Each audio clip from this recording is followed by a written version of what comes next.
நம்ம ஊர்ல காளியம்மன் கோவில்கள்ல நடக்கிற மயான கொலை சடங்குக்கு பின்னாடி இருக்கிற மர்ம கதையை பத்தி உங்களுக்கு தெரியுமா? ஒரு காலத்துல பிரம்மதேவன் இந்த பிரபஞ்சம் உலகம்னு இப்படி எல்லாத்தையுமே படைச்சாரு. இதனால பிரம்மதேவர் மும்மூர்த்திகளில் நானே உயர்ந்தவன், என்னை மிஞ்சுவதற்கு யார் உண்டு? இப்படி பிரம்மதேவர் ஆணவத்துல ஆட ஆரம்பிச்சிட்டாரு. இதனால கோபமடைஞ்ச ஆதிசிவன், இருப்பினும் படைப்பவனுக்கு இவ்வளவு ஆணவம் என்பது இருக்கக்கூடாது.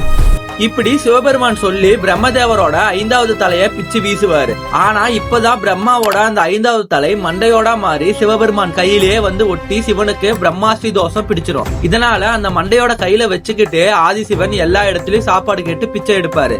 ஆனா சிவன் பிச்சையா வாங்குற சாப்பாடு எல்லாத்தையுமே அந்த மண்டையோடு சாப்பிட்டுரும். இதனால சிவபெருமான் கடைசியில ஒரு மயான பூமிக்கு போவாரு. மேலும் அப்பதான் அந்த மயான பூமியில பார்வதி தேவி அன்னபூர்ணி வடிவில இருப்பாங்க. இப்ப சிவபெருமான் அன்னபூர்ணிட்ட உணவு பிச்சை கேட்க உடனே தாய் அன்னபூரணி சாப்பாடு எல்லாத்தையும் தரையில போடுவாங்க.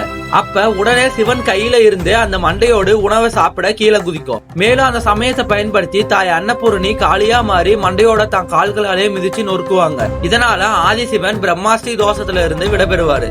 அப்புறம் ஃப்ரெண்ட்ஸ், இந்த கதையில வர நிகழ்வை ஞாபகப்படுத்துற விதமா தான் மயான கொலை சடங்கு இப்ப வரையும் கடைபிடிக்கப்படுது.